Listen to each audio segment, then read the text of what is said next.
Hello viewers, good morning. Welcome back to my YouTube channel. আপনারা সবাই কেমন আছেন? আশা করছি খুবই ভালো আছেন। আমরাও ভালো আছি। আমার আরও একটা নতুন ভ্লগে আপনাদেরকে জানাই অনেক অনেক স্বাগত। আজ হলো বুধবার আর এখন সময় হচ্ছে মোটামুটি ওই 7:30 এরকম টাইম হচ্ছে। তো আর এখন থেকেই আপনাদের সঙ্গে আমি এই ভ্লগটা স্টার্ট করছি। তো এদিকে দেখছেন কত ফুল ফুটেছে, বৃষ্টির জল পেয়ে ফুলগুলো খুব সতেজ হয়ে উঠেছে। আর ওই দুটো গাছ ছোটগুলো দেখালাম, ওগুলো অ্যাকচুয়ালি আমি ভেবেছিলাম মরে গেছে, কিন্তু মরেনি, গাছগুলো দেখলাম নতুন পাতা গজিয়েছে। তো এদিকে আমি চলে এসেছি, যেহেতু অ্যাকোয়াগার্ড লাগানো হয়েছে তাই আর কেনা জলটা নেব না। তো সেই হিসেবে কেনা জলটাকে রান্নায় ব্যবহার করে নেব। সেই কারণে কেনা জলের যে ড্রামটা আছে ওটা আমি রান্নাঘরে সেট করে দিলাম, যতটা চালাই, তারপর ওটাকে কোথাও তুলে রেখে দেব।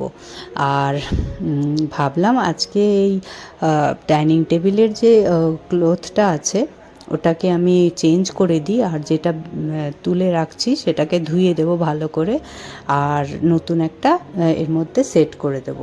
তো এটাকে ধোবো, আর যেহেতু ডাইনিং টেবিলের কালারটা এটা সোক করে নেয় তাই এটা একটু রেডিশ ভাব চলে এসছে দুটোতেই। মানে আমার আরেকটা যেটা তুলে রাখা আছে ওতেও দেখলাম একটু হালকা রেডিশ ভাব চলে এসছে।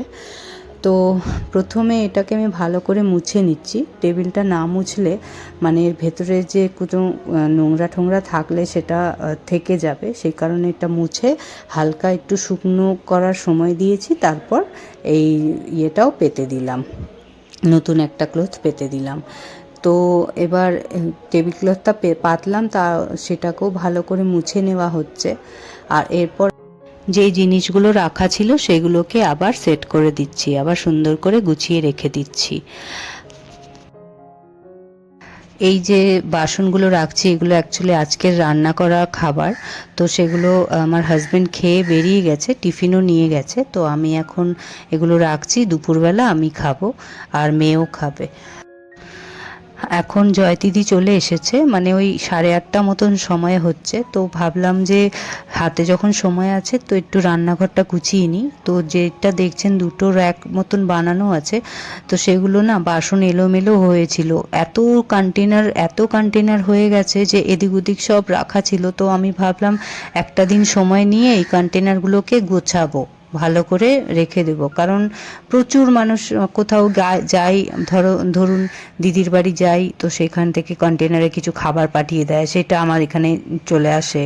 তো এরকমভাবে অনেকগুলো জমে গেছে। তো সেগুলোকে আলাদা একটা জায়গায় রেখে তারপর বাসনপত্র রাখার জায়গা করব। তো এখানে একটুখানি পেপার পেতে দিলাম। পেপার পাতলে জিনিসটা বেশি একটা নোংরা হয় না, পেপার পাল্টে দিলেই হয়ে যাবে পরের বার যখন গোছাবো। তো যেই বাসনগুলো খুব একটা ইউজ হয় না, হালকা মাঝে সাঝে ইউজ হয়, সেগুলোকে ওখানে রেখে দিচ্ছি। আর যেগুলো ইউজ হয় সেগুলোকে সামনের জায়গাটায়, সামনের র্যাকটায় রাখবো। তো সামনের র্যাকটা যেহেতু আমি কিছু বাসন ধুলে সঙ্গে সঙ্গে জল ধরুন ঝরেনি বাসনটায়, তো সেগুলোকে তো পেপারের উপর রাখলে পেপারটা ভিজে যাবে, সেই জন্য ওই পাশে না রেখে এই পাশেরটায় আমি পেপার পাতি না, ওই পাশেরটায় আমি জল ঝরতে দিয়ে দিই, বাসনগুলো জড়ো করে এই জায়গাটায় রেখে দিই। আর পাশেই দেখছেন চাটুটা রেখেছি, চাটুটা গরম অবস্থায় এখানে রাখলেও অসুবিধে হয় না, সেই কারণে এখানে পেপারটা পাতিনি, আর এইভাবেই রেখেছি খোলা। আর এদিকে মেয়ে খেলা করছিল, যখন আমরা কাজ করছিলাম তখন মেয়ে খেলা করছিল। আর আজকে যেহেতু একটু স্যাঁতস্যাঁতে ওয়েদার, বৃষ্টি বৃষ্টি, তাই মেয়েকে জাস্ট তেল ঠেল মাখিয়ে ফ্রেশ করে দেওয়া হয়েছে, নতুন একটা অন্য জামা পরিয়ে দেওয়া হয়েছে, কিন্তু স্নান আজকে আর করাচ্ছি না। আর এদিকে যে বাসন ঠাসন গোছাতে গিয়ে দেখলাম কয়েকটা বাসনের উপর তেল চিট পড়ে গেছিলো, তো সেগুলোকে আমি আবার মেজে ঘষে রেখে দেবো। তো এই কন্টেনারটা আমার খুব প্রিয়, এই কাঁচের যে বোলটা। তো এটাকে আমি ভাবছি ইউজ করতে শুরু করব, কারণ এটা কেনার পর খুব একটা ইউজ হয়নি। তো আমি এখন থেকে খাবার রাখতে এটা ইউজ করব। আর কিংবা কোনো কিছু ম্যারিনেট করতেও এরকম টাইপের বোলের প্রয়োজন হয়, সেই হিসেবে আমি এটাকে ব্যবহার করতে শুরু করব। কারণ এটা খুবই সুন্দর, আর এটা আমার একরকম পছন্দের একটা আমি জিনিস কিনেছিলাম, খুব শখ করে কিনেছিলাম, কিন্তু ইউজই আর করলাম না। খুব একটা দেরিও হয়নি, মানে 1 বছর আগেই কেনা। তো এটাকে আমি ভালো করে ইউজ করব। আর হটপট ছিল, হটপটটাকে আপাতত তুলে রেখেছি, শীতকালে ব্যবহার করব।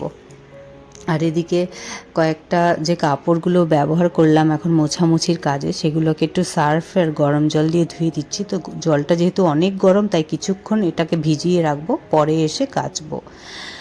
তো মোটামুটি জলটা একটু একটু ঠিক হয়েছে, একটু ঠান্ডা হয়েছে। তো এখন আমি ভালো করে ঘষে ঠসে কাপড়গুলোকে ধুয়ে মেলে রেখে দেবো। তো কাপড়গুলো আস্তে আস্তে শুকিয়ে যাবে, সাথে সাথে ওয়েদার একটু সময় নেবে, কিন্তু শুকিয়ে যাবে। আর এরপর আমি অন্য কাজ করব। তো আমার সকালবেলা উঠেই স্নান হয়ে গেছে, আপনাদেরকে বলা হয়নি। স্নান করে রান্না করেছিলাম, তো আমার হাজবেন্ড খেয়ে বেরিয়ে গেছে। আর এই এখন যেটা করছি, এটা আমি স্নানের পরই এই কাজগুলো করছি। সকালে স্নান করলে না আমি ওই একটু মানে চাপটা আমার থাকে না, যে কারণে আমার সুবিধে হয়। আর কয়েকটা কাপড়ও ভিজিয়েছিলাম, তো সেই কাপড়গুলোকেও ধুয়ে দিলাম, ধুয়ে এখন মেলে দিচ্ছি। আর যেহেতু বৃষ্টি হচ্ছে, তাই আমি ওই বাইরে মেলতে পারবো না, ছাদে মেলতে পারবো না, সিঁড়ির ঘরটাতেই দুটো দড়ি টাঙানো আছে, ওটাতেই মেললাম। তো আজকে বেডশিটটা কাচলাম, আগের দিন তো বেডশিটটা পাল্টেছিলাম, আপনারা দেখলেন। তো এই কেচে দিলাম। তো ভাবলাম বেডশিট শুকোতে খুব একটা সময় নেয় না, যে কারণে বেডশিট কাচলাম। অন্য অন্য যে কাপড়গুলো ভারী ভারী সেগুলোকে আজকে কাচিনি, কারণ আমি জানি ওগুলো শুকোবে না, আর একটা স্মেল হতে পারে জলের, কেমন একটা হয়ে যায় না, যে রোদ্দুরে না শুকোলে সেরকম। তো সেই কারণে শুধু বেডশিটটাই মেনলি ফোকাস করে আমি কেচেছি। আর যেই গাছ পাকা আম ওনারা দিয়ে গেছিলেন, তো ভাবলাম দুটো বের করে দেখি কতটা পেকেছে। তো একটা দেখলাম পেকেছে, আর একটা একটুখানি ওই টক মিষ্টি আমের মতন রয়েছে। তো ওটাকে আমি ভাবছি একটু নুন দিয়ে খাবো, আর যেটা পেকেছে ওটা এমনি খাবো। তো একা আমি খাবো না, জয়তিদিকেও দিয়েছি। তো একেবারে তারপর চলে এসেছি বিকেলবেলা।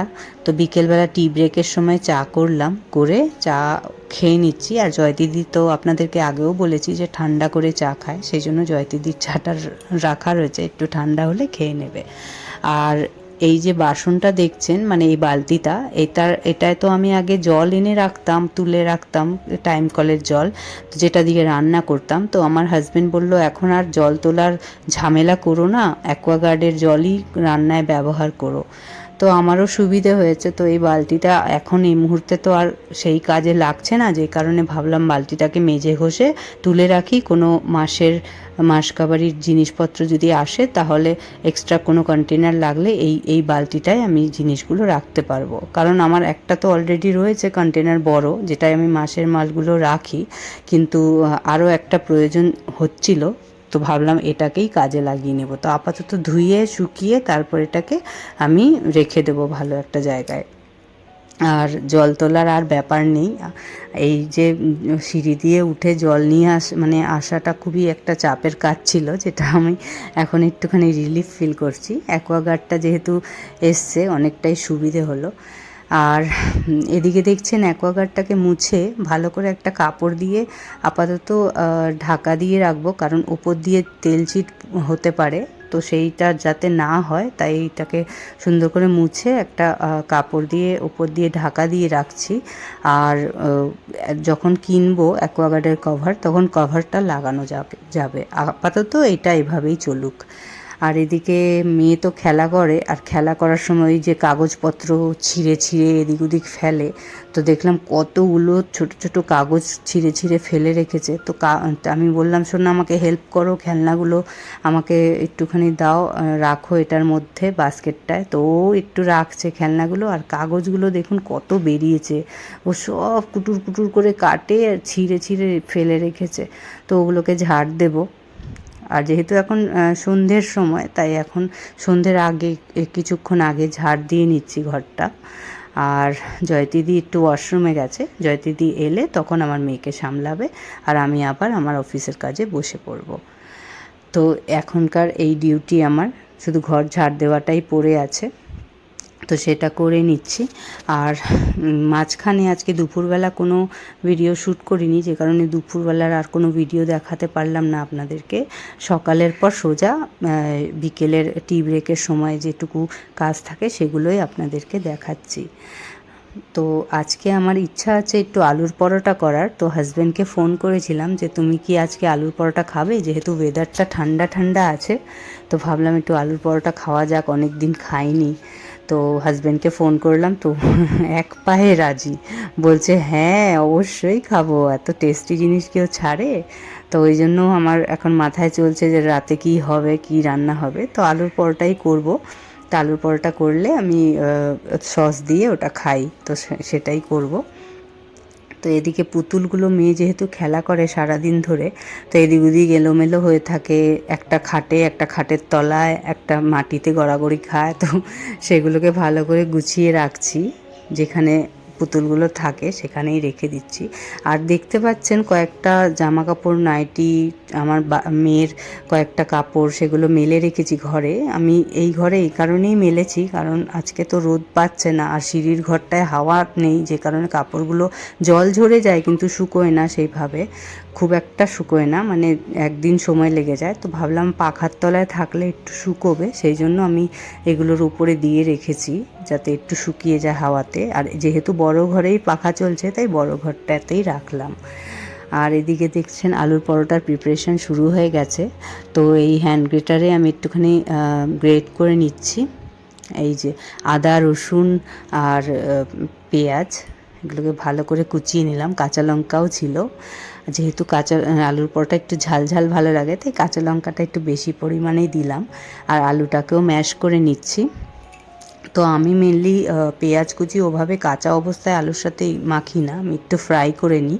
তো ফ্রাই করে তারপর আলুটা ওর মধ্যে ছেড়ে দিয়ে আলুটাকেও সুন্দর করে লাল করে ভাজবো, যতক্ষণ না লাল হবে ভাজতে থাকবো। তো তারপরে আলু ভরে রুটি করব। আর এদিকে আমার মেয়ে, এদিকে আমি যেহেতু ঠান্ডা ওয়েদার, তাই আমার একটু কেমন শরীরটা ম্যাচ ম্যাচ করছিলো। তো ভাবলাম চটি পরে থাকি, এটা ঘরের পরারই চটি, আমার শীতকালে পরি। তো ভাবলাম আজকে একটু পরি। তো আমার মেয়ে এখানে দেখেছে আর দেখে নিজেই পরছে। তো আমার মনে হচ্ছে আমার মেয়েকেও একটা হাওয়াই চটি কিনে দিতে হবে। এখন তো কিটো টাইপের চটি পরে, তো হাওয়াই চটি দিতে ভয় পাচ্ছিলাম যে উল্টে পড়ে না যায়, কিন্তু যেহেতু দেখলাম আমার চটিটাও পরে বেশ কমফর্টেবল, তাই ভাবলাম ওর সাইজের একটা চটি আমি কিনে দেব। দেখি কোন দিন বেরোতে পারি, বেরোলেই ওর জন্য চটি কিনে আনবো। তো এদিকে দেখলেন আলুটা কত সুন্দর লাল করে ফ্রাই করেছিলাম। তো এটাকে ভরে আমি সুন্দর করে আলুর পরোটা করে নিচ্ছি। আমার হাজব্যান্ডও চলে এসছে, ও ফ্রেশ হচ্ছে, আর আমি মেয়েকে অলরেডি ঘুম পাড়িয়ে দিয়েছি।